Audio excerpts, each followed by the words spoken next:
எல்லோருக்கும் வணக்கம். தேசாந்திரி YouTube channel சார்பாக வருகிற திரைப்பயணி அப்படிங்கிற இந்த உலக சினிமாவை அறிமுகப்படுத்துகிற தொடரில் உங்களை சந்திக்கிறதுல மகிழ்ச்சி அடைகிறேன். பல்வேறு நாடுகளில் உலகினுடைய மிகச்சிறந்த திரைப்படங்கள் எடுக்கப்பட்டிருக்கு. இன்றைக்கும் மக்கள் மனதில் அது ஒரு அழியாத சித்திரமாக ஒளிர்ந்துக்கிட்டே இருக்குது. அந்த திரைப்படங்கள் எல்லாமும் ஒரு பொது உண்மையை சொல்லுது. என்ன அப்படின்னா, ஒரு சிறந்த கலைப்படைப்பு காலத்தை தாண்டி இருக்கக்கூடியது. அது ஒரு தலைமுறை அல்ல, வேறு வேறு தலைமுறைகளாலும் ரசிக்கப்படும், கொண்டாடப்படும். அதற்கான ஒரு முக்கியத்துவத்தை அது என்றைக்கும் பெற்றுக்கொண்டு இருக்கும் அப்படிங்கிறது தான் இந்த திரைப்படங்கள் நமக்கு நினைவுபடுத்திகிட்டே இருக்கு. அந்த வரிசையில் நான் இன்றைக்கு அறிமுகப்படுத்த போகிற திரைப்படம் 1957 ஆண்டு வெளிவந்த சிட்னி லுமெட் இயக்கிய 12 ஆங்க்ரி மேன். இது வெறும் ஒரு திரைப்படம் மட்டுமல்ல, அமெரிக்க நீதித்துறையால் சிறந்த நீதி ஆவணங்களில் ஒன்றாக பாதுகாக்கப்படுது. அமெரிக்காவினோட பல்வேறு சட்ட கல்லூரிகளில் இதை மாணவர்கள் பார்க்குறாங்க, ஒன்று கூடி விவாதிக்கிறாங்க. உலகினுடைய பல்வேறு நாடுகளில் இருக்கக்கூடிய நீதித்துறை சார்ந்த நீதி அரசர்கள், வழக்கறிஞர்கள் இந்த படத்தை தன்னோட ஆதர்சமான படமாக வைத்திருக்கிறாங்க, கொண்டாடுறாங்க. இன்றைக்கும் கூட அமெரிக்க நீதித்துறை ஏதாவது ஒரு விவாதத்தின் போது இந்த படத்தை மேற்கோள் காட்டி சொல்லுது. ஒரு திரைப்படம் எப்படி ஒரு சிறந்த நீதி ஆவணமாக மாறும் அல்லது உருமாறும் அப்படிங்கிறது தான் இந்த படத்துடைய சிறப்பு.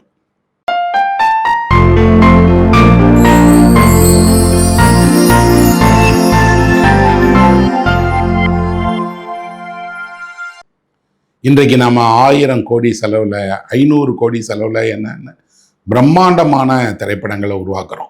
பெரிய செட்டு, மிகப்பெரிய பொருட்செலவிலான ஆடைகள், அலங்காரங்கள், இன்னும் சொல்லப்போனால் அந்த படத்துக்கான பெரிய நடிகர்கள்லேருந்து தொடங்கி அது ஒரு பெரும் பொருட்செலவில் செய்யப்படும் போது திரளான மக்களை சென்றடையும் அப்படிங்கிற நம்பிக்கை இருக்குது. அது ஒரு பக்கம் என்றால், இன்னொரு பக்கம் ஒரு எளிய உண்மை என்ன அப்படின்னா, சின்ன கதை, அதுக்கு ஒரு சரியான திரைக்கதை, அந்த திரைக்கதையை குறைந்த பட்ஜெட்டில் சரியாக எடுத்தால் அந்த படமும் உலகத்தினுடைய கவனத்தை பெறும், அழியாத ஒரு கலை சித்திரமாக இருக்குங்கிறதுக்கு உதாரணமாக இருக்கிறது தான் 12 ஆங்க்ரி மேன்கிற திரைப்படம். இந்த படத்தில் பெண் கதாபாத்திரங்களே கிடையாது. தலைப்பிலேயே தெரியும், 12 கோபக்கார ஆண்களை பற்றிய திரைப்படம் அது. ஒரு திரைப்படத்தில் பெண் கதாபாத்திரங்களே இல்லாமல் எப்படி எடுக்க முடியும்? நீங்கள் இந்த படத்தை பார்த்தீங்கன்னா தெரியும், இந்த 12 ஆண்களுடைய உலகத்தையே சுற்றி எடுக்கப்பட்டிருக்கு அப்படின்னு. படத்தினுடைய ஒரு நீதிமன்றத்தை அடிப்படையாக கொண்ட, நீதித்துறையினுடைய ஒரு கொலை விசாரணையை அடிப்படையாக கொண்ட திரைப்படம் அது. ஆனால் அது கோர்ட் ரூமில் நடக்கலை.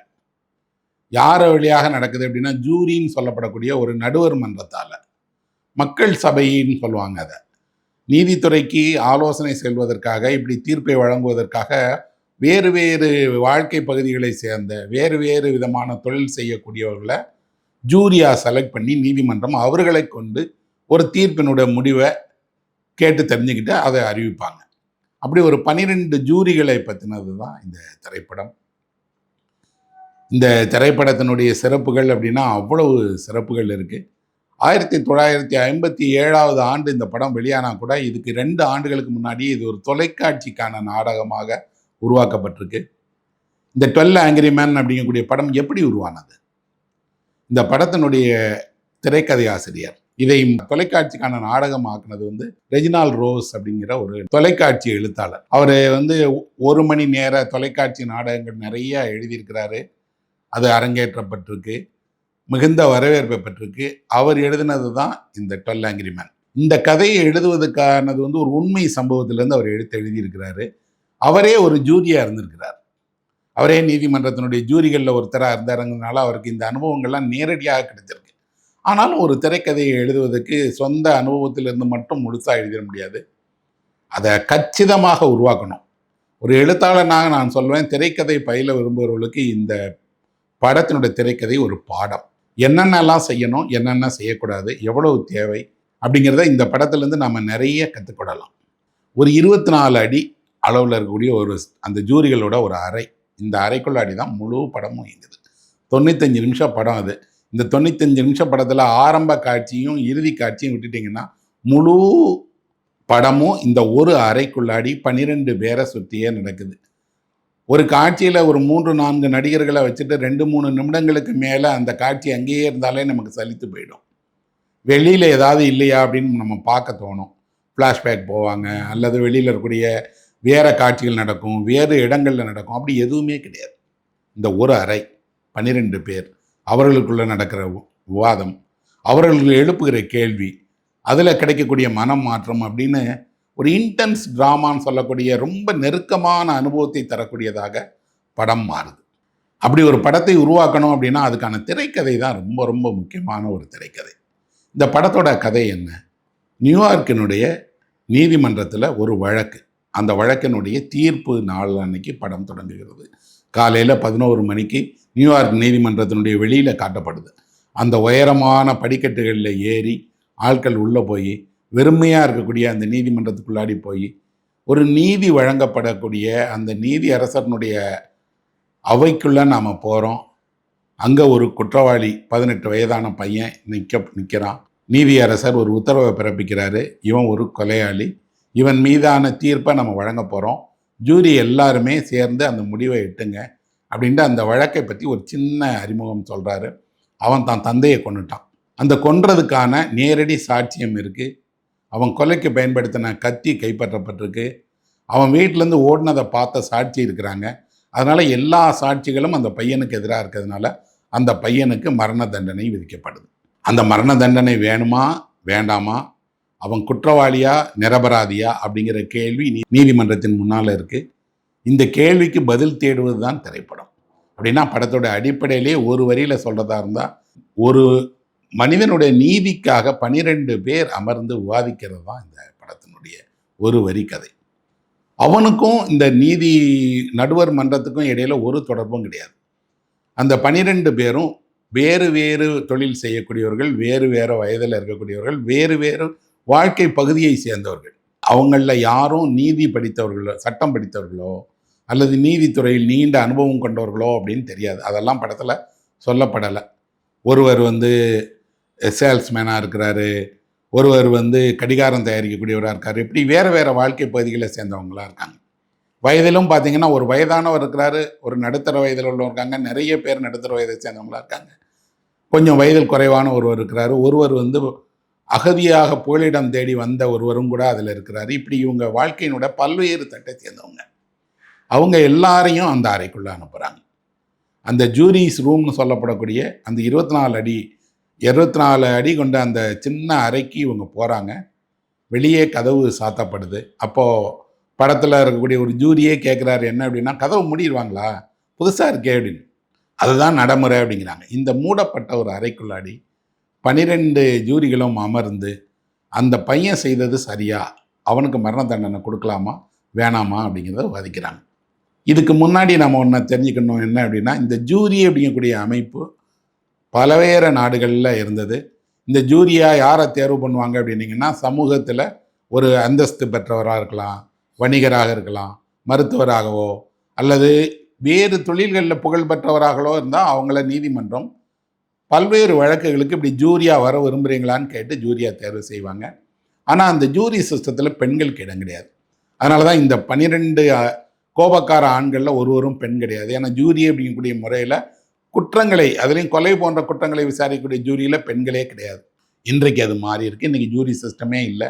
ஆனால் அந்த கதை நடக்கக்கூடிய காலகட்டத்தில் ஜூரியில் பெண்கள் இல்லை. அதனாலே இதில் பெண் கதாபாத்திரங்கள் யாரும் இல்லை. இந்த ஜூரி எல்லாம் சேர்ந்து ஒரு முடிவை எட்டலைன்னா, முடிவு சிலர் ஒரு பக்கமும் பலர் இன்னொரு பக்கமும் சொன்னாங்கன்னா என்ன ஆகும் அப்படின்னா, நீதியரசர் இதோட தொடக்கத்திலேயே சொல்லிடுறாரு, எல்லோரும் சேர்ந்து ஒருமித்த ஒரு முடிவை எட்டணும் அப்படின்னு. ஒருமித்த ஒரு முடிவை எப்படி எட்டுவாங்க? ஜூரிகளுக்குள்ளாடி கருத்து வேறுபாடு இருக்கும். ஒருவர் குற்றமற்றவர்னு சொல்லலாம், ஒருவர் இல்லை கொலையாளின்னு சொல்லலாம். ஆனால் இவங்க எப்படி ஒன்று சேருவாங்க? அப்போ ஒரு கட்டுப்பாடுக்குள்ளாடி இவங்க இயங்க வேண்டிய சூழல் உருவாகுது. அமெரிக்காவினுடைய அந்த காலகட்டத்தில் தூக்கு தண்டனை கிடையாது. அதுக்கு பதிலாக ஒரு மின்சார நாற்காலியில் உட்கார வைத்து அந்த மின்சாரத்தை செலுத்தி கொன்றுவாங்க. அதனால தான் இந்த படத்தினுடைய உரையாடலில் இடையில சேர்னு வரும். அந்த சேருங்கிறது மின்சார நாற்காலி. ஒருவனை மின்சார நாற்காலிக்கு அனுப்புறது அப்படின்னா தூக்கு தண்டனை கொடுக்கறது அப்படிங்கிற பாடு தான். தூக்கு அப்படிங்கக்கூடிய அந்த தண்டனை இல்லாமல் நவீன கருவியான அந்த மின்சார நாற்காலியில் வைத்து ஒருவனை தண்டனை கொடுக்குற முறை இருந்தது. இதுதான் இந்த படத்துக்கு பின்னாடி இருக்கக்கூடிய கதை. இந்த ஜூரி எல்லாருமே அந்த அறைக்குள்ள போன பின்னாடி அந்த ஜூரியில ஒருவர் சொல்றாரு, இன்னைக்கு தான் மிக மிக வெக்கையான ஒரு நாள், உஷ்ணமான நாள் அப்படிங்கிறாரு. அது மாதிரி அங்க உள்ள வேர்த்து ஒடுகுது. அந்த அறையில எந்த வசதியும் இல்லை. அங்க இருக்கிற மின்விசிறி சுத்தலை, சின்ன இடம், நெருக்கி நெருக்கி ஒருவர் உட்கார்ந்துருக்கிறாங்க. அவங்க எல்லாரும் சேர்ந்து அவசரமா ஒரு முடிவை எடுத்துட்டு கலைந்து போயிடணும் அப்படின்னு நினைக்கிறாங்கிறது தான் இருக்கு. இதுல ஜூரி நம்பர் 8 அப்படிங்கிற கதாபாத்திரம் தான் முக்கியமான கதாபாத்திரம். ஹென்ரி ஃபோண்டா அந்த கதாபாத்திரம் நடிச்சிருக்கிறாரு. அவர் தான் இந்த படத்தினுடைய தயாரிப்பாளரும், ஹாலிவுட்டினுடைய மிகச்சிறந்த நடிகர்களில் ஒருத்தர் ஹென்ரி ஃபோண்டா. அவர் ஹிச்காக் படத்துல எல்லாம் கூட நடிச்சிருக்கிறாரு. அவர் தான் இந்த படத்தை தயாரித்தார். அவருக்கு இந்த ரெஜினால்ட் ரோஸனுடைய நண்பருங்கிறதுனால அவர் தான் இதை திரைப்படம் ஆக்கணும் அப்படிங்கிற எண்ணத்தை சொன்னவர். அவரும் எழுத்தாளரும் இணைந்து ஒரு திரைப்பட நிறுவனத்தை உருவாக்கி இதை பலவேறு ஸ்டுடியோவில் பிச் பண்ணாங்க. ஆனால் யாரும் தயாரிக்க முன் வராததுனால அவர்களே இந்த படத்தை தயாரிக்கிறதுன்னு முன் வந்தாங்க. அதனால் ஒரு சின்ன பட்ஜெட்டில் படம் பண்ணப்படும். அப்போ இந்த படத்தை, இந்த நாடகத்தை தொலைக்காட்சிக்கு பண்ணப்பட்ட உடனே திரைக்கு மாற்றணுங்கிறது ஒரு சவால். அப்போது இதை யார் இயக்க போகிறாங்க அப்படின்னா, அவர்கள் தேர்வு சிட்னி லூமெட்டாக இருந்தது. சிட்னி லூமெட் யார் அப்படின்னா, அவர் ஒரு யூத குடும்பத்தை சேர்ந்தவர். இட்டிஷ் மொழியில் அவங்க நாடகம் நடத்தக்கூடியவங்க. அவங்க அம்மா ஒரு டான்சர். சின்ன வயசுலேயே மேடை நாடகத்தில் அறிமுகமாகி நடிகரானவர் தான் சிட்னி லூமெட். ஒரு 4-5 வயசுலேயே அவர் இட்டிஷ் நாடகத்தில் சின்ன கதாபாத்திரம் ஏற்று நடிச்சிருக்காரு. மேடை தான் அவரோட உலகம். நிறைய சின்ன சின்ன நாடகங்களில் நடிச்சிருக்கிறாரு. முக்கிய கதாபாத்திரத்தை நடிச்சிருக்காரு. நாடகத்தை இயக்கியிருக்கிறாரு. நாடகத்தை எழுதியிருக்கிறாரு. அப்படின்னு அவருக்கு நாடகம் சார்ந்து நல்ல அனுபவம் இருந்தது. ஆனால் அவர் திரைப்படத்தை இயக்குனதில்லை. அவர் நாடகத்தை, சிட்னி லூமெட்டினுடைய நாடகத்தை ஹென்ரி ஃபோண்டாவும் பார்த்துருக்கிறாரு, ரோஸும் பார்த்துருக்கிறாருங்கிறதுனால அவர்கள் இவரை தேர்வு செய்தாங்க. வேடிக்கையாக சிட்னி லூமெட் சொல்கிறாரு, என்னுடைய திறமைக்காக இல்லை, நான் தான் குறைவான சம்பளத்தில் கிடைச்ச டைரக்டருங்கிறதுக்காக என்னை வேலைக்கு வச்சுக்கிட்டாங்க அப்படின்னு. ஆனால் திரைப்படத்தில் அனுபவம் இல்லாத ஒருவர் இப்படி ஒரு பெரிய கலைப்படைப்பை உருவாக்க முடியும் அப்படின்னு நான் நம்பலை. அவருக்கு நாடக உலகத்தில் கிடைச்சிருக்கக்கூடிய அவ்வளவு அனுபவங்களையும் திரட்டி இந்த திரைப்படத்தை உருவாக்கியிருக்காரு. எவ்வளவு மாறுபட்ட கோணங்கள், எப்படி படம் கொஞ்சம் கொஞ்சமாக சூடு பிடிக்க தொடங்கி கடைசி ஒரு 20 நிமிடத்தில் அதோட உச்சத்தை அடையுதுங்கிறதெல்லாம் தேர்ந்த ஒரு இயக்குனரால் மட்டும்தான் செய்ய முடியும். அவ்வளோ ஒரு தேர்ந்த இயக்குனருக்கான அந்த வெளிப்பாடும் கண்ட்ரோலும், நடிகர்களை கையாண்ட விதமும், ஆனால் அவரே நடிகர் தானே, அதனால் நடிகர்களை கையாண்ட விதமும், ஒவ்வொரு கதாபாத்திரத்துக்கும் பொருத்தமான ஆட்களை அவங்களோட நடிப்பை உருவாக்கின விதமும் எக்ஸலண்ட். இந்த படத்தில் மறக்கவே முடியாது. இந்த ஒவ்வொரு ஜூரியினுடைய முகத்தை பார்த்த உடனே அவங்களோட கதாபாத்திரத்தினுடைய நினைவு நமக்கு வந்துடும். நீங்கள் ஒரு முறை படம் பார்த்துட்டு நீண்ட நாளைக்கு அப்புறம் இந்த நடிகர்களோட முகத்தை எங்கே பார்த்தாலும் இந்த படம் ஞாபகத்துக்கு வரும். அப்படி மறக்க முடியாத கதாபாத்திரத்தை உருவாக்கியிருக்கிறார். நாடகத்துறையில் இருந்து சினிமாவுக்கு வர்றவங்களுக்குன்னு ஒரு தனித்துவம் இருக்குது. என்ன அப்படின்னா, அவர்கள் அழுத்தமான கதாபாத்திரத்தை உருவாக்குவாங்க. ஏன்னா நாடகத்தினுடைய முக்கியமே கதாபாத்திரங்கள் தான். அதில் வரக்கூடிய எல்லா கேரக்டரும் பார்வையாளர்கள் மனதில் அழுத்தமாக பதியணும். அதுக்கப்புறம் உணர்ச்சிகளை வெளிப்படுத்துகிற விதத்தில் மேடை நாடகத்துக்குன்னு ஒரு சிறப்பு இருக்குது. அது ஒவ்வொரு கதாபாத்திரத்தினுடைய உரையாடல் வழியாக அந்த மேடைங்கிற ஒரு சின்ன இடத்துக்குள்ளாடி இங்கே அங்கே நடந்து, மேடை நாடகத்தில் க்ளோஸ்அப் கிடையாது இல்லையா, சினிமாவில் இருக்கிற மாதிரி ஒரு க்ளோஸ்அப் காட்சி கிடையாது. அப்படின்னா அந்த க்ளோஸ்அப்பை அவர்களுடைய உரையாடல் தான் பூர்த்தி செய்யும். அப்போ அந்த பூர்த்தி செய்யக்கூடிய உரையாடல்கள் வழியாக, உணர்ச்சி வசப்படக்கூடியதன் வழியாக எந்த இடத்துல மௌனமாகறாங்க அப்படின்னு ஒவ்வொரு காலடி சத்தமும் கூட மேடை நாடகத்தில் முக்கியமானது. இந்த படத்துலையும் நீங்கள் பார்க்கலாம். இந்த குறுக்கு நெடுக்குமாக அந்த அறைக்குள்ளே அவங்க நடக்கிற விதம், தன்னோட வெக்கை தாங்க முடியாமல் சட்டையை கழட்டி போட்டுக்கிறது, இடையில போய் முகம் கழுவுறது, அவர்கள் தங்களை ஆசுவாசப்படுத்திக்கிறது எல்லாமே மேடை நாடகம் பார்க்குற மாதிரியே இருக்கும். ஆனால் நமக்கு சலிக்காது. ஏன் அப்படின்னா, ஒரு நெருப்பை தூண்டி விட்டுட்டு அந்த நெருப்பு கொழுந்து விட்டு எரியிற நேரத்தில் அடுத்து என்ன நடக்குங்கிற அந்த பதவிதைப்பு உருவாகும் இல்லையா, அதை படத்தில் முதலே தொடங்கிறார். ஒரு நல்ல திரைக்கதை படத்தினுடைய முதல் காட்சியில், 2வது காட்சியிலேயே டேக் ஆஃப் ஆகிடும். நீதிமன்றத்துக்குள்ளே வராங்க, நீதியரசரோட உத்தரவு வருது. இப்போது ஒரு 18 வயசு பையனோட வாழ்க்கை இவங்க கையில் இருக்கு. அதுதான், யாரோ ஒருவனுடைய வாழ்க்கையை முடித்து வைப்பதற்கு நமக்கு என்ன அதிகாரம் இருக்கு? நாம் 12 பேர் ஒன்று கூடி ஒருவனை இப்படி ஒரு மின்சார நாற்காலிக்கு அனுப்பி மரண தண்டனையை அழிப்பதா? அதுக்கு நமக்கு உரிமை இருக்கா? அப்படிங்கிற அடிப்படை கேள்வியை இந்த படம் எழுப்பு. இந்த கேள்வியை எழுப்புகிற அந்த 12 பேரும் அறைக்குள்ளாடி வேறு இடத்துல இருக்கிறாங்க. ஹென்ரி ஃபோண்டானுடைய கதாபாத்திரத்தை பார்த்தீங்கன்னா தெரியும். அவர் ஒரு வெள்ளை சட்டை அணிஞ்சிருப்பார். படம் முழுவதுமே அவர் அதிகம் அவர் வாதிடுறார், எல்லாம் பண்றாரே தவிர நிறைய உணர்ச்சிகளை வெளிப்படுத்திக்கிட மாட்டார். கண்ட்ரோல்டு எமோஷன் சொல்லப்படக்கூடிய தன் மன உணர்ச்சிகளை தானே கையாள தெரிந்தவராக இருப்பார். 2 கதாபாத்திரங்களுக்கு தான், 2 ஜூரிகளுக்கு தான் படத்தில் பேர் இருக்கு. அதுவும் கடைசியில் தான் வெளிப்படுது. மற்ற 12 ஜூரியில் 10 ஜூரி அவங்க வேலையை வைத்து அவர்கள் யாருன்னு அடையாளம் காணப்படுறாங்க. இவர் யார், இவர் ஃபோர்மேனாக இருக்காரு, அவர் வாட்ச் தயாரிக்கிறவராக இருக்காரு, இவர் சேல்ஸ்மேனாக இருக்கிறாருன்னு அவங்க தொழில் தான் அவர்களுடைய அடையாளமாக இருக்கே தவிர அவர்களுடைய பெயர்கள் படத்தில் சொல்லப்படுறதே இல்லை. இந்த எல்லாரும் கூடி அமர்ந்து அந்த அறையில் உட்கார்ந்த உடனே அவர்கள் எளிதாக ஒரு முடிவை எட்டிடுவாங்கங்கிற மாதிரி முதல்ல ஒரு பொய் தோற்றம் இருக்கு. அப்படி இல்லை, தான் தனித்து நிற்க போகிறவன் அப்படின்னு காட்டுற மாதிரியோ என்னவோ இந்த ஜூரி நம்பர் 8ஆக இருக்கக்கூடிய ஹென்ரி ஃபோண்டா மட்டும் தனியாக ஜன்னலில் நின்று வெளியே பார்த்துட்டே இருப்பார். இது ஒரு செட்டு தான், அரங்கத்துக்குள்ளாடி தான் பண்ணியிருக்காங்க. ஆனால் அந்த நியூயார்க் நகரத்தினுடைய பின்புல தோற்றம், வெளி உலகம் அப்படிங்கிற ஒன்று நம்மளை பார்த்துட்டு இருக்குங்கிற உணர்ச்சியை பார்வையாளர்களுக்கு கொடுக்கறதுக்காகவோ என்னமோ 3 ஜன்னல், அந்த ஜன்னலில் அடிக்கடி அவங்க போய் நிற்பாங்க, பார்ப்பாங்க. அதுலேயும் இவர் போய் நின்று பார்க்குற காட்சியிலெல்லாம் இவர் எதையோ ஒன்று யோசிச்சுட்டு இருக்காருன்னு இருக்கு. எல்லாரும் ஒன்று கொடுக்குறாங்க, உட்காடுறாங்க. அதில் ஒருவர் வேடிக்கையான ஆள். அவருக்கு இதெல்லாம் சும்மா பொழுதுபோக்கு. அவருக்கு ஜூரியாக இருக்கிறதுங்கிறது ஒரு மகிழ்ச்சி தரக்கூடிய வேலையை தவிர அதில் ரொம்ப பெரிய ஆர்வம்லாம் காட்டாதவர். இன்னொருவர் இருக்கிறார், அவர் முடிவெடுக்க தெரியாது. இந்த 12 பேரும் வேறு வேறு ஆளுமை வடிவங்களினுடைய 12 சித்திரங்களாக நம்ம பார்க்கலாம்.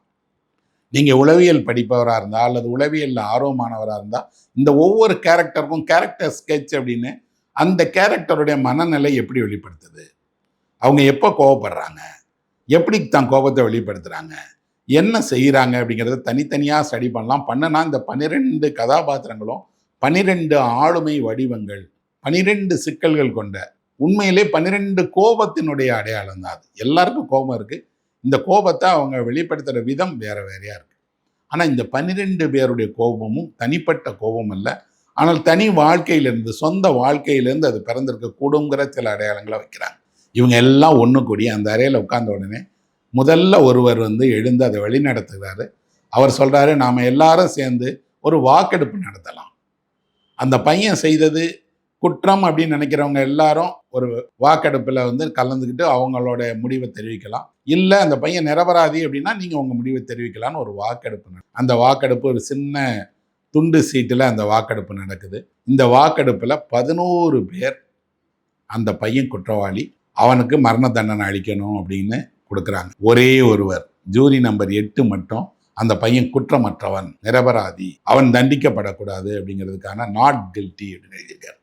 கில்ட்டி ஆர் நாட் கில்ட்டி அப்படிங்கிற இந்த 2 ஹேம்லெட்டோட to be or not to be அப்படிங்கிறதுக்கு இணையான ஒன்று. அது ஹேம்லெட்டோட குழப்பம் நீதி இது தருவதில் தான் ஹேம்லெட்டுக்கும் இருக்குது. அதே ஹேம்லெட்டினுடைய இன்னொரு வடிவம் போல தான் இதில் கில்ட்டி ஆர் நாட், குற்றமா குற்றமற்றவனா, தண்டிக்கப்படணுமா அல்லது தண்டிக்கப்படக்கூடாதா, இந்த இரு நிலைகளை விவாதிக்கக்கூடியதில் ஒரே ஒருவர் தான் முதல்ல இந்த பையன் குற்றமற்றவன் அப்படின்னு சொல்கிறாரு. அவர் ஜூரி நம்பர் 8. இந்த ஜூரிகளை வழி நடத்தக்கூடியவரே சொல்கிறாரு, 11 பேர் ஒரு முடிவையும் ஒருவர் மட்டும் தனியாக இன்னொரு முடிவையும் எடுத்தால் இது எல்லோரும் சேர்ந்து எடுத்த முடிவாக இருக்காது, நாம் என்ன செய்யலாம் அப்படின்னோடனே ஹென்ரி ஃபோண்டா பேச தொடங்குகிறார். அவர் சொல்கிறார், அந்த பையன் குற்றம் செய்தவனான்னு எனக்கும் தெரியாது, ஆனால் அவனுடைய முடிவு நம்ம கையில் இருக்குங்கிறதுனால அவனை பற்றி நம்ம பேசுவோம், இந்த வழக்கை பற்றி பேசுவோம், இந்த வழக்கில் அந்த பையன் குற்றம் சாட்டப்பட்டதெல்லாம் நிஜம்தானா நம்ம வாதிடுவோம். ஒருவனை தண்டிப்பதற்கு முன்பு அவன் பக்கத்து நியாயங்களை நாம் கேட்கணும் இல்லையா, நாம் விவாதிக்கணும் இல்லையா அப்படிங்கிறாரு. அது விரும்பப்படலை. பலரும் அதுக்கு எதிர்ப்பு தெரிவிக்கிறாங்க. அவன் கொலையாளி சார், அவன் கொலை பண்ண ஆயுதம் இருக்குது, கண்ணில் பார்த்த சாட்சி இருக்குது, எல்லாம் நீதிமன்றத்தில் நிரூபிக்கப்பட்டுருச்சு, இப்போ போய் திரும்பி என்ன அவன் ஒரு நிரபராதின்னு சொல்கிறீங்க, மனிதாபிமானத்தாலையா? உங்கள் மனிதாபிமானத்தையெல்லாம் ஓரமாக வச்சுட்டு தீர்ப்பை கொடுத்துட்டு நாம் எல்லாரும் வெளியே போவோங்கும் போது அவர் இல்லை, உறுதியாக இருக்கிறார். எனக்கும் அந்த பையன் குற்றம் செய்தானான்னு தெரியாது, ஆனால் அவன் பக்கம் இருக்கக்கூடிய நியாயத்தை பேச விரும்புகிறோம். அதுதான் நண்பர்களே இந்த படத்தில் எழுப்புகிற முக்கியமான விஷயம் என்ன அப்படின்னா, எப்போவுமே நீதிக்காக ஒருவர் தான் முதல்ல குரல் கொடுப்பார். அந்த ஒரு குரல் பல குரலாக பெருகுவது தான் வரலாற்றில் நாம் தொடர்ந்து பார்த்துருக்குறோம்.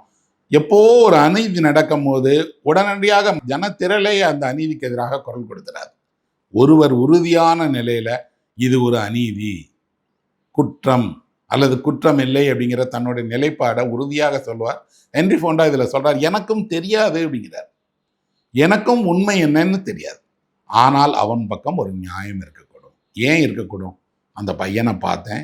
நீதிமன்ற விசாரணையை நான் கண்காணித்தேன். நான் பார்த்த வரைக்கும் அந்த பையன் பக்கம் நியாயம் இருப்பதுக்கான வாய்ப்புகள் இருக்கு அப்படிங்கிறார். நீதி விசாரணை என்பதே சாட்சிகளின் வழியாக விசாரிக்கப்படுகிற, சாட்சிகளின் வழியாக நிரூபிக்கப்படுறது தானே தவிர மனசாட்சிக்கு அங்கு ஒரு பெரிய இடம் இல்லை. ஆனால் இவர் மனசாட்சியின் பக்கம் நிற்கிறார். ஒருவனை தண்டிக்கிறதுக்கு முன்னாடி மனசாட்சியோடு நாம் அணுகணும், மனசாட்சியினுடைய குரலுக்கு மதிப்பு கொடுக்கணும். அப்போ இந்த வழக்கை திரும்ப மீள் விசாரணை செய்கிறாங்க. இப்போ ஒரு திரைக்கதை ஆசிரியருக்கு வேலை வந்துடுது. நாம் ஒரு திரைக்கதையை இப்படி எழுதணும்னா உடனே ஃப்ளாஷ்பேக்கில் போய் இந்த கொலை எப்படி நடந்ததுங்கிறத காட்டுவோம்.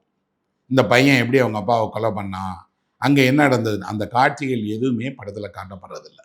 படத்தில் 3 முக்கியமான சாட்சிகளை குறிப்பிடுறாங்க. அந்த நீதிமன்றத்தில் அந்த சாட்சிகள் என்ன சொன்னாங்கங்கிற காட்சி சொல்லப்படுறதே இல்லை. இது திரைக்கதை எழுதுகிறவங்களுக்கு ஒரு முக்கியமான பாடம் என்ன அப்படின்னா, அந்த நீதிமன்ற காட்சிகளே இல்லாமலே கூட உரையாடலின் வழியாக அந்த உண்மையை நாம் பார்வையாளருக்கு புரிய வைக்க முடியும். அதுதான் சவால். அந்த சவாலை 12 ஆங்கிரி மேன் மிக சிறப்பாக கையாண்டு வெற்றி பெற்று இருக்கிறது. அதனால் ஒரு ஃப்ளாஷ்பேக் இல்லாமல், இன்டர்கட் இல்லாமல், அதுக்கான நீதிமன்ற காட்சிகள் இல்லாமல், வழக்கறிஞர்கள் இல்லாமலே ஒரு நீதிமன்ற நாடகத்தை உருவாக்க முடியும் அப்படிங்கிறதுக்கு தான் இந்த படம் எடுத்துக்காட்டு. அந்த நீதிமன்ற நாடகத்தை நடக்கும்போது நாம் ஒரு காட்சியில், நீதிமன்றத்தினுடைய தொடக்க காட்சியில் அந்த கொலையாளியினுடைய முகத்தை பார்க்கிறோம். அந்த பையனோட முகத்தை பார்த்தீங்கன்னா அவன் ஒரு கொலையாளியினுடைய முகம் போல இல்லை. அவன் எதுக்கோ கருணைக்காக இயங்கிட்டு இருக்கக்கூடிய, தான் நிரபராதி அப்படிங்கிறத நிரூபிக்க முடியாமல் இருக்கக்கூடிய ஒரு மனிதனுடைய முகத்தை போல தான் அது. அந்த ஒரு காட்சி திரும்ப எங்கேயுமே அந்த பையனோட முகம் ஒரு ஷார்ட்ல கூட திரும்பி காட்டப்படாது. இதை எப்படி முடிவு பண்ணாங்க? நான் ஒரு எழுத்தாளராக, திரைக்கதை ஆசிரியராக, சினிமாவினோட ஆர்வலராக யோசிக்கிற ஒன்று என்னன்னா, அந்த பையனோட முகம் நமக்கு வேணும் அப்படின்னு ஏதாவது ஒரு ஜூரியில் ஒரு ஷார்ட் கட் பண்ணலாம். கிளைமேக்ஸில் எங்கேயாவது ஒரு இடத்துல அந்த பையன் முகம் நினைவில் வந்து போகிற மாதிரி கட் பண்ணலாம். எதுவும் கிடையாது. அவர்கள் பார்வையாளர்களை நம்புகிறாங்க. ஒரு காட்சியில் ஒரே ஒரு தடவை அந்த பையன் முகத்தை பார்த்தா கூட போதும், அவன் முகம் அழுத்தமாக பார்வையாளர்கள் மனதில் பதிஞ்சிரும். அதை திரும்பி இன்னொரு ஷார்ட் போட்டு நம்ம நினைவுபடுத்த வேண்டிய தேவையில்லை. அப்போது இவங்க எல்லாரும் சேர்ந்து 11 பேர் குற்றவாளிங்கிறாங்க, ஒருவர் நிரபராதிங்கிறாங்க. இவர்கள் பேச தொடங்கி இந்த படம் இருக்கக்கூடிய அந்த மிச்சம் இருக்கக்கூடிய நிமிடங்களுக்கு இடையில ஒவ்வொரு கதாபாத்திரமாக எப்படி மனம் மாறுகிறார், நாட் கில்ட்டி, குற்றமற்றவர் அப்படிங்கிற இடத்துக்கு வர்றார் அப்படிங்கிறத தான் இந்த படம் விவரிக்குது. அவர்களுக்குள்ள நடக்கக்கூடிய விவாதங்கள் பாருங்க. ஒரு வழக்கறிஞர் வரல, வழக்கறிஞர் நேரடியாக வாதிடலை, சான்றுகள் எதையும் நீதியரசர் முன்னாடி அவங்க சமர்ப்பிக்கலை, அது போன்ற காட்சிகள் எல்லாம் இல்லை. ஆனால் எடுத்து வைக்கக்கூடிய வாதங்களின் வழியாக அவங்க கொஞ்சம் கொஞ்சமாக உண்மையை கண்டறிய முயற்சிக்கிறாங்க. 12 பேர் ஒன்று சேர்ந்து ஒரு உண்மையை கண்டறியக்கூடிய அந்த பரிசோதனையை தான் இந்த திரைக்கதை உருவாக்கியிருக்கு. இதில் எல்லாருக்கும் அவரவர்கள் பக்கம் நியாயமும் அவரவர் பக்கம் இருக்கக்கூடிய வெளிப்பாடும் இருக்குது. ஜூரி நம்பர் 1 அப்படிங்கிற ஒருவர் மட்டும்தான் படத்தில் எங்கேயுமே தான் ஏன் கில்ட்டுன்னு சொன்னேனோ, தான் ஏன் நாட் கில்ட்டுன்னு சொன்னனோ அதுக்கான காரணத்தை சொல்கிறதில்லை. மற்ற 11 பேரும் தன் தரப்பு வாதங்களை எடுத்து வைக்கிறாங்க. எடுத்து வைக்கிறதோட ஆவேசமாக சண்டை போட்டுக்கிறாங்க, மறுக்கிறாங்க, கோவப்படுறாங்க, ஒருவரை ஒருவர் திட்டிக்கிறாங்க, விளையாட்டுத்தனமாக நடந்து கொள்கிறார்கள், எல்லாம் நடக்கு. ஆனால் இவர்களை ஒருமிக்கக்கூடிய நபர்கள் அதுக்குள்ளாடி இருக்கிறாங்க. அவர்கள் சரியாக வழி நடத்துகிறாங்க. ஒருவர் நிதானமாக நடந்தவற்றையெல்லாம் சுருக்கி பார்வையாளருக்கு சொல்கிறார், இது வரைக்கும் என்ன நடந்தது, நாம் எங்கே போக போகிறோம் அப்படின்னு. ஹென்றி ஃபாண்டோ ஒவ்வொரு காட்சியின் போதும் அவர் எவ்வளவு கவனமாக நடந்து கொள்வாருங்கிறதுக்கு ரொம்ப மைக்ரோ டீட்டெயில் பண்ணியிருக்காங்க. குறிப்பாக ஒரு இடத்துல அவர் போய் தன் முகத்தை எல்லாம் கழுவிட்டு தன்னோட விரல் நகங்களை முதற்கொண்டு சுத்தப்படுத்துவார். பர்ஃபெக்ட். தான் எவ்வளவு தூய்மையானவன். அவரோட வெள்ளை சட்டையிலேருந்து தொடங்கி அவருடைய நடத்தையிலேருந்து சரி, அவர் நியாயத்திற்காக, பர்ஃபெக்டான விஷயங்களுக்காக, இன்னும் சொல்ல போனால் அவர் துல்லியமாக தன்னை வெளிப்படுத்த தெரிந்தவர்ங்கிறதுக்கான சாட்சியாக இருக்கு. ஜூரி நம்பர் 10 அப்படின்னு ஒருவர் வர்றார். அவர் பாசாங்கானவர். அவர் மிகை நடிப்பு கொண்டவர். அவர் உதட்டளவில் பேசுகிறாருங்கிறத நிறைய காட்சிகளில் நம்ம பார்க்க முடியுது. கடைசியில், படத்தினுடைய கடைசியில் அவர் தான் நிலைப்பாடாக ஏழைகளை கேலி செய்யும் போது அத்தனை பேரும் அவரோட பேச்சை கேட்க மறுத்து எழுந்து ஆளுக்கு ஒரு திசையாக நிற்கும் போது அவருக்கான மறுப்புங்கிறது மௌனம் தான், அவரை புறக்கணிக்கிறது தான் அப்படிங்கிறத நல்லா உணர்த்துறாங்க. ஒரே ஒரு கதாபாத்திரம் மட்டும் அவரை எச்சரிக்கை பண்ணுது, வாயை மூடு, இனிமே நீ பேசினா நான் என்ன பண்ணுவேன்னு தெரியாதுங்கிற எச்சரிக்கை இருக்கு. அந்த காட்சியில அவ்வளோ அழகா செட்டில் ரிமோட் படமாக்கியிருக்காரு. என்னன்னா, அவங்க தான் எதிர்ப்பை தெரிவிக்கிறதுக்காக ஒவ்வொரு பக்கம் போய் நிற்பாங்க. மறுப்பு அப்படிங்கக்கூடியது மௌனம் தான். மௌனத்தின் வழியாக ஒருவர் வெளிப்படையான தன்னோட மறுப்பை, எதிர்ப்பை காட்ட முடியுங்கிறதுக்கான காட்சி அது. இந்த ஃப்ளாஷ்பேக் இல்லாத, கட் இல்லாத, கடந்த காலத்தினுடைய எந்த விவரணங்களும் இல்லாமல் இவர்களுக்கு உரையாடலுக்கு இடையிலேயே காட்டப்படுறதுல 4 முக்கியமான காட்சிகள் இருக்கு. 1, கொலைக்கு பயன்படுத்தப்பட்ட ஆயுதத்தை பற்றின. இந்த கொலை செய்த பையன் ஒரு கத்தி வச்சிருந்தான். அது ஒரு மடக்கு கத்தி. அந்த மடக்கு கத்தியை வச்சு தான் அவங்க அப்பாவை கொலை பண்ணிட்டான்னு சொல்கிறாங்க. அந்த கத்தி போல இன்னொரு கத்தி கிடையாது. அது கொஞ்சம் யூனிக்கான, தனித்துவமான ஒரு கத்தி அப்படின்னு நீதிமன்றத்தில் சொல்லப்பட்டிருக்கு. இவங்க ஜூரி மெம்பர்ஸே அந்த கத்தியை பார்க்க விரும்பி அதை கொண்டு வந்து கையில் காட்டுவாங்க. அவர்கள் பார்ப்பாங்க அந்த மடக்கு கத்தியை.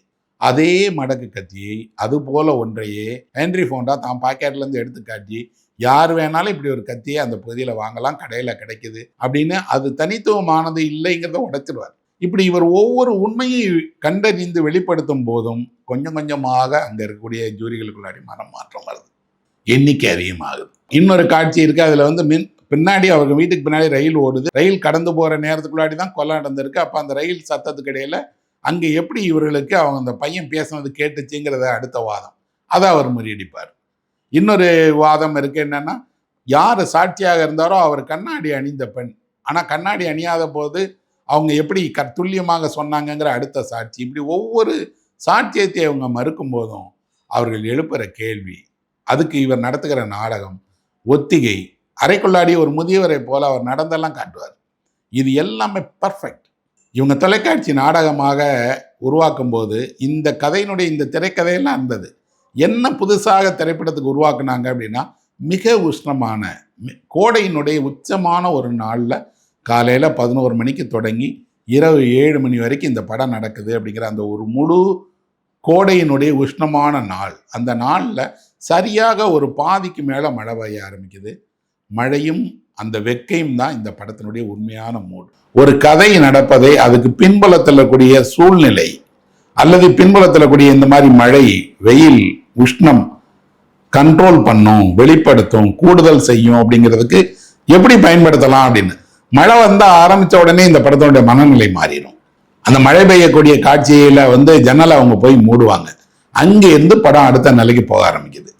உஷ்ணமான அந்த கோடை நாளில் அவங்களுக்குள்ள நடக்கிற வாக்குவாதத்துக்கு, கோபத்துக்கு ஒரு முக்கியமான காரணம் அங்கே இருக்கிற வெக்கை.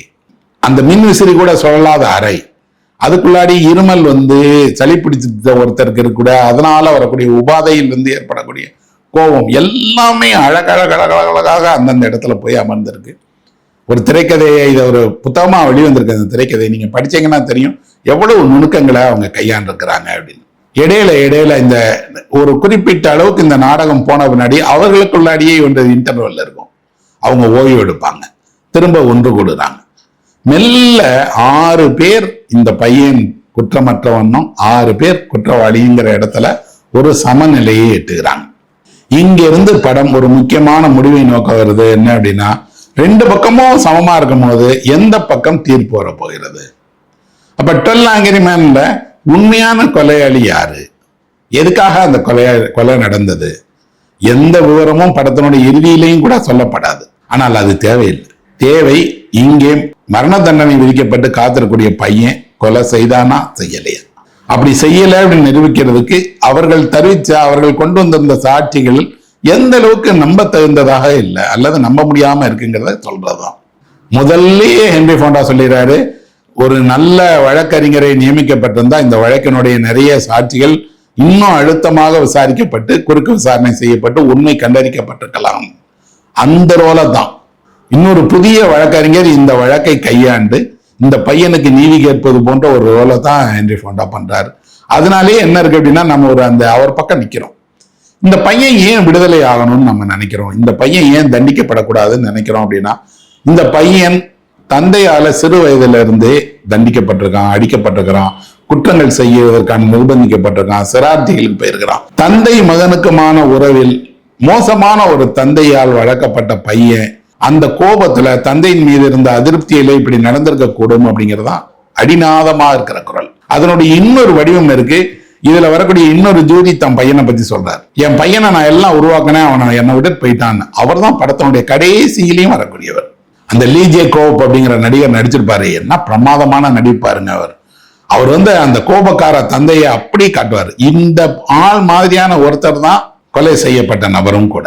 அவருடைய ஒரு ஆல்டர் ஈகோ தான் இந்த லீஜே கோப். அப்ப இவங்க இந்த தந்தை மகனுக்குமான உறவுல தந்தையால் தொடர்ந்து துன்புறுத்தப்படுகிற, அடிச்சு விரட்டப்படுகிற பையங்க இப்படி கொலை செய்திருக்க வாய்ப்பு இருக்கு, அல்லது இந்த உறவு என்ன அப்படிங்கறத கேள்விக்குட்படுத்துகிற விதமாகவும் படம் முடியும் போது தந்தை தான் குற்ற உணர்வில் தான் செய்தது தவறு அப்படிங்கிறத ஒத்துக்கிறார். அப்போ நீங்க படத்தினுடைய இறுதிக்கு நெருங்க நெருங்க நெருங்க நீங்க ஒரு உண்மையே அல்ல பலவேற உண்மைகளை சந்திக்கிட ஆரம்பிப்பீங்க. இப்போ ஒரு அறைக்குள்ளாடி 12 நடிகர்களை வச்சுக்கிட்டே ஒரு திரைப்படத்தை உருவாக்குறதுங்கிறது எவ்வளவு பெரிய சவால் அப்படின்னு நமக்கு தெரியும். அப்ப இந்த படத்தினுடைய முக்கியமான பங்கு யாருக்கு இருக்கு அப்படின்னா கேமராமேனுக்கு தான்.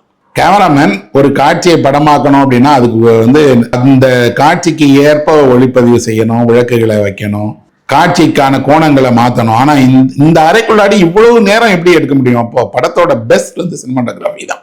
இந்த சினிமாட்டோகிராஃபியில அவங்க இணைந்து பண்ணும் போது ஹாஃப்மேன் என்ன பண்ணியிருக்கிறார் அப்படின்னா, இயக்குனரோட சேர்ந்து ஒவ்வொரு கோணத்தையும் திட்டமிட்டு டீட்டெயில்டா ஒர்க் பண்ணியிருக்கிறாங்க. செட்டு தான், அந்த செட்டுக்குள்ளாடி இவங்க பண்ணின ஒவ்வொன்றும் காட்சி மாற மாற, உதாரணத்துக்கு முதல்ல எல்லாமே எப்படி இருக்கும் அப்படின்னா கேமரா கோணங்கள் எல்லாம் கொஞ்சம் விலகியே இருக்கும், மெல்ல அது க்ளோஸை நோக்கி போக ஆரம்பிச்சு. படம் முடிவடையும் போது ஒரு ஒய்டுக்கு இந்த கேமராவோட லென்ஸை பயன்படுத்துறதுல இருந்து, கோணத்தை பயன்படுத்துறதுல இருந்து, மூமெண்ட்டை பயன்படுத்துறது எல்லாத்துலயுமே கேமரா ஒர்க் எக்ஸலன்ட். அது ஆஸ்காருக்கு கூட இந்த படம் நாமினேட் பண்ணப்பட்டது. 3 ஆஸ்கார் இந்த படத்துக்காக நாமினேட் பண்ணாங்க, எதுவும் கிடைக்கல. ஏன்னா அதே ஆண்டு bridge on the river Kwai படம் எல்லா விருதுகளையும் அந்த படம் தட்டிட்டு போயிடுச்சு. அமெரிக்காவினுடைய மிகச்சிறந்த 100 படங்கள் வரிசையில் வரக்கூடிய இந்த திரைப்படம் வெளிவந்த காலகட்டத்தில் இவ்வளவு பெரிய கவனத்தையும் பெறல, இவ்வளவு கொண்டாட்டத்தையும் பெறல, நிறைய விமர்சனத்துக்கு தான் உள்ளானது. ஆனால் காலம் என்ன செய்தது அப்படின்னா, இந்த படம் ஒரு மகத்தான திரைப்படம் அப்படிங்கிறத இன்றைக்கு உணர்த்தியிருக்கு. இந்த படத்துல ஒரு சின்ன சின்ன அளவுக்கு இவங்க முதலீடு செய்தார்களே தவிர இவங்களுக்கு போதுமான அளவுக்கு வருவாய் கூட கிட்டல. ஆனா படம் இன்னைக்கு எத்தனை மொழிகள்ல, ஜெர்மன்ல வெளியா இருக்குது, பிரெஞ்சுல வெளியா இருக்குது, இந்தியாவில இந்த படத்தினுடைய பாதிப்புல உருவான திரைப்படங்கள் இருக்கு, பலவேறு நாடுகள்ல இந்த படத்தினுடைய பாதிப்புல வேற வேற படங்களை எடுத்திருக்கிறாங்க. நல்ல ஹென்றி ஃபோண்டாவினுடைய நடிப்பு, நல்ல திரைக்கதை, எடிட்டிங்கும் பார்த்தீங்கன்னா ரொம்ப அழகா இருக்கும்னா ஸ்பீடப் பண்ணியிருப்பாங்க. முதல்ல இருக்கக்கூடிய ஸ்பீட்ல இருந்து படம் கொஞ்சம் கொஞ்சமா கட்டிங் பேட்டர்னை மாற்றி ஸ்பீடப் பண்ணி பண்ணி பண்ணி பின்னாடி போக போக போக அவ்வளவு ஷார்ட் கட் பண்ணியிருப்பாங்க. குறிப்பாக கடைசியில மேஜையில பர்ஸை தூக்கி இடத்துல பர்ஸுக்கு ஒரு ஷார்ட் போட்டு அந்த பர்ஸ்ல கூடிய போட்டோ வரைக்கும் எஸ்டாப்ளிஷ் பண்ணி அவ்வளவு பிரில்லியன்ட் எடிட்டிங். நல்ல எடிட்டிங், நல்ல சினிமாட்டோகிராஃபி, நல்ல ஆக்டிங், தேர்ந்த திரைக்கதை எல்லாம் தாண்டி இந்த படத்துல முக்கியமாக செயல்பட்டது ஒத்திகை. இப்படி ஒரு படத்தை எடுக்கணும்னு நினைச்சாங்கன்னா, ஒரு அறைக்குள்ளேயே எடுக்கணும்னா எல்லாரும் கரெக்டா ஒரே அளவுக்கு சிங்க் ஆகணும். அதுக்கு 21 நாட்கள் படத்துல என்ன பண்ணியிருக்காங்க அப்படின்னா தொடர்ந்து ஒத்திகையில ஈடுபட்டிருக்கிறாங்க. முக்கிய கதாபாத்திரங்கள் எல்லாருமே 2 வாரம் முழு படத்தையும் நடிச்சு காட்டி ஒவ்வொரு காட்சியின் போதும் என்ன நடக்குங்கிறதுக்கு தெளிவான துல்லியமான ஒத்திகை பார்த்து அதுக்கப்புறம் எடுத்திருக்காங்க. அதனாலதான் அந்த படத்தை 21 நாள்ல முடிச்சுட்டாங்க. இந்த படம் மொத்த படப்பிடிப்பே 21 நாட்கள்ல தான் நடந்திருக்கு. முழு படமும் ரெடி. ஆர்டராகவும் இந்த படத்தை எடுக்கல, முன்னாடி பின்னாடின்னு வேற வேற காட்சிகளை எடுத்திருக்காங்க. ஆனா அந்த தொகுக்கும் போது பாருங்க எவ்வளவு சீராக, அதே நேர்த்தியோடு, அதே வெளிப்பாடோட அவ்வளவு கச்சிதமா எடுக்கப்பட்டிருக்குன்னா எல்லாருக்கும் இந்த படத்துல ஒருமித்து செயல்பட்டிருக்காங்க. ஒரு திரைப்படம் சிறப்பாக உருவாவதற்கு அதுல வேலை செய்யக்கூடிய எல்லாரும் ஒண்ணு சேர்ந்து அத்தனை கைகளும் இணைந்து ஒன்றாக மேலெலும்புனா அது சிறப்பா வந்துடும். எல்லா வெற்றிகரமான படங்களும் இயக்குனர் மட்டுமல்ல, நடிகர்கள், இசையமைப்பாளர், படத்தொகுப்பாளர், கலை இயக்கம்னா அத்தனை பேர், படத்துல கூட சின்ன சின்ன கதாபாத்திரங்கள் உட்பட எல்லாரும் ஒண்ணு சேர்ந்து நாம ஒரு முக்கியமான பணியை செய்திருக்கிறோம், செஞ்சு அது ஒரு சிறப்பா ஆக்குறோங்கிற உணர்வோட வேலை செஞ்சாங்கன்னா படம் வெற்றி அடைஞ்சிடும். இந்த படம் அப்படிப்பட்ட படம். எல்லாரும் அந்த நடிகர்கள்ல இருந்து, படப்பிடிப்புல வேலை பார்த்தவங்கல இருந்து, உதவி ஒளிப்பதிவாளர்கள்ல இருந்து எல்லாரும் மனதனுடைய முழு அர்ப்பணிப்போட வேலை செஞ்சிருக்காங்க. ஒரு கலைப்படைப்பு அப்படிதான் உருவாக்கப்படும் நண்பர்களே. திரைப்படம் ஒரு இயக்குனருடைய பெயர்ல வெளியானா கூட 100க்கும் மேற்பட்டவர்கள் படத்துல பணியாற்றுகிறார்கள். எல்லாரோட கைகளுக்கும் வேலை இருக்கு, எல்லாருக்கும் ஒரு சிறு பங்களிப்பு இருக்கு. அந்த படத்தோட விளம்பரத்தை உருவாக்குனவரா இருக்கலாம், ட்ரெய்லர் கட் பண்ணவரா இருக்கலாம், படத்துல இருக்கக்கூடிய செட் ஒர்க் பண்ணவரா இருக்கலாம், லைட் ஒர்க் பண்ணவரா இருக்கிற எல்லாரும் அவங்க பங்கை செலுத்துறாங்க. எல்லோருக்குமே ஒரு திரைப்படம் நன்றியுடையதா தான் இருக்கு. ஆனா நிறைய பேர்கள் காலத்துல மறந்து போயிருது, குறிப்பிட்ட பெயர்கள் தான் இருக்கு. ஆனா திரையை நேசிக்கக்கூடியவர்கள் படத்துல கூடிய எல்லா முகங்களையும் எல்லா பெயர்களையும் பார்க்கணும். இந்த 12 Angry Men படத்தினுடைய கடைசி காட்சியில தான் இவருடைய பெயர் சொல்லப்படுது. ஜூரி நம்பர் 8 பெயர் என்ன அப்படின்னு சொல்லப்படுது. அவரோட வரக்கூடிய அந்த இன்னொரு கதாபாத்திரத்தில் இந்த 2 பேர் தவிர வேறு யாருமே பேர் இல்லை. அப்புறம் இந்த திரைக்கதையில எனக்கு தனிப்பட்ட ரொம்ப பிடித்தது என்ன அப்படின்னா, அந்த ஜூரி நம்பர் 8 இருக்கக்கூடிய ஹென்ரி ஃபோண்டா ஒரு ஆர்கிடெக்ட், கட்டிட கலைஞர். கட்டிட கலைஞர்களுக்கு என்ன இருக்கும் அப்படின்னா, அவங்க இயல்பிலேயே ஒரு முழு கட்டிடத்தையும் வரைபடத்தை கொண்டு உருவாக்குறாங்க. மனதுல முதல்ல எழுப்புறாங்க. ஒரு பிரம்மாண்டமான பெரிய கட்டிடங்களை எழுப்புவர்கள் மனதிலேயே அதனோட வடிவத்தை உருவாக்கிடுவாங்க. துல்லியமா அவங்களுக்கு தெரியும் எதை எந்தெந்த இடத்துல இருக்குன்னா, அதே நேரத்துல கணித துல்லியத்தோடு அவர்கள் வேலை செய்யக்கூடியவர்கள். அதனாலதான் இந்த குற்றத்தையும் கூட அவர் துல்லியமா படிப்படியாக விவரிக்கிறார். கட்டிட கலைஞருக்கான அந்த தனித்துவத்தை போலவே என்ன செய்யறாருன்னா, ஒவ்வொன்னையும் அவர் சொல்றார். அவர் ஒரு வரைபடத்தை எடுத்து வச்சு விளக்குவார். வீட்டினுடைய எந்தெந்த அறையில இருக்கு அங்க அவர் ஒரு ஆர்கிடெக்ட் அப்படிங்கிறது முழுமையா நமக்கு வெளிப்படும். யாரோ ஒருவர் ஜூரி நம்பர் 8 இருக்கலாம்ல, ஆனா அவர் ஒரு ஆர்கிடெக்ட் அப்படின்னு அவங்க முடிவு செய்தது இந்த கதாபாத்திரத்துக்கு மிக சிறப்பு. ஒரு படத்தை எழுதும் போது நாம கவனத்துல வச்சுக்கிட வேண்டியது, இவ்வளவு பிரில்லியண்டா செயல்படக்கூடிய நீதியின் பக்கம் இருக்கக்கூடிய ஒருவர் என்ன தொழில் செய்கிறார்னு கேட்கும் போது அவர் ஒரு கட்டிட கலைஞர்னு சொன்னா அது எவ்வளவு ஒரு கூடுதல் மகிழ்ச்சியை தரக்கூடியதா இருக்கு. இதெல்லாம் தான் திரைக்கதையினுடைய சிறப்பு, இதெல்லாம் தான் படத்துக்கான சிறப்பு. நான் படம் வெளியான நேரத்துல ஹாலிவுட்ல எப்பவும் போல பொழுதுபோக்கு படங்கள் பக்கத்திலேயே வெளியாகி இந்த படத்துக்கு பெரிய கவனத்தை கிடைக்க விடாம செய்தது. அன்றைக்கு இந்த படம் பெற்ற வெற்றியை போல பல மடங்கு வெற்றியை இன்றைக்கு பெற்றிருக்கு, இன்றைக்கு கொண்டாடப்படுது. இன்றைக்கு எல்லா திரைப்பள்ளிகளையும் இந்த படத்தை பத்தி பேசுறாங்க, விவாதிக்கிறாங்க. வழக்கறிஞர்கள் எல்லாம் இந்த படத்தை பார்த்து புதிய சட்டங்கள் உருவாக்கப்படும் போது இருக்காங்க. ஜூரிங்கிற முறையே இல்லை. இந்த ஜூரி முறையின் மீதான விமர்சனங்கள் எழுந்த போதெல்லாம் என்ன சொன்னாங்க அப்படின்னா, இந்த ஜூரிகளுக்கு சட்ட பயிற்சி தேவை, இன்னும் கொஞ்சம் நீதித்துறை சார்ந்த அனுபவம் தேவை. அப்புறம் பல நேரங்களில் இவர்கள் தவறாக முடிவெடுத்துட்டா ஒரு மனிதனோட வாழ்க்கை முடிஞ்சு போயிடுது, அதனால ஜூரிங்கிறது வேண்டாம் அப்படிங்கிறாங்க.